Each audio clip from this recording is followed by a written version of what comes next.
পশ্চিম মেদিনীপুরের দাসপুরের ঘাটাল পাঁশকুড়া রাজ্য সড়কের খুকুরদহ ব্রিজের উপর ভারী যানবাহন চলাচলে নিষেধাজ্ঞা জারি রয়েছে।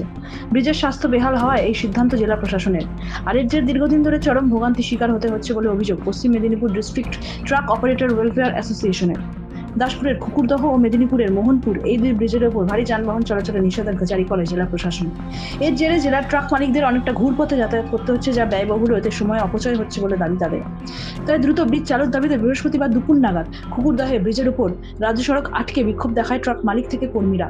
অ্যাসোসিয়েশনের ডাকে বিক্ষোভ কর্মসূচিতে হাজির হয় জেলার বহু ট্রাক মালিক থেকে চালক ও খালাসিরাও। বৃষ্টি উপেক্ষা করেই ছাতা মাথায় দীর্ঘক্ষণ চলে বিক্ষোভ। অপ্রীতিকর ঘটনা এড়াতে হাজির ছিল দাসপুর থানার বিশাল পুলিশ বাহিনী, যদিও পরে বিক্ষোভ তুলে নেওয়া হয়। অ্যাসোসিয়েশনের কর্মকর্তারা জানান যে প্রত্যেকদিন ঘুরপথে যেতে হয় মাল বোঝাই করে এক জেলা থেকে অন্যত্র, তাতে খরচাও বাড়ছে এবং রোজগার হচ্ছে নামমাত্র। গাড়ির কিস্তি মেটাতে হিমশিম কাটছেন ট্রাক মালিকরা।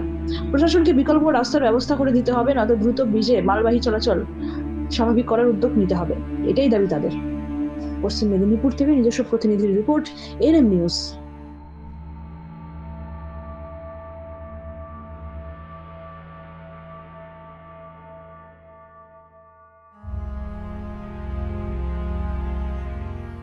আরও খবরের আপডেট পেতে সাবস্ক্রাইব করুন আমাদের ইউটিউব চ্যানেলটি আর বেল আইকনে ক্লিক করুন নোটিফিকেশনস পেতে।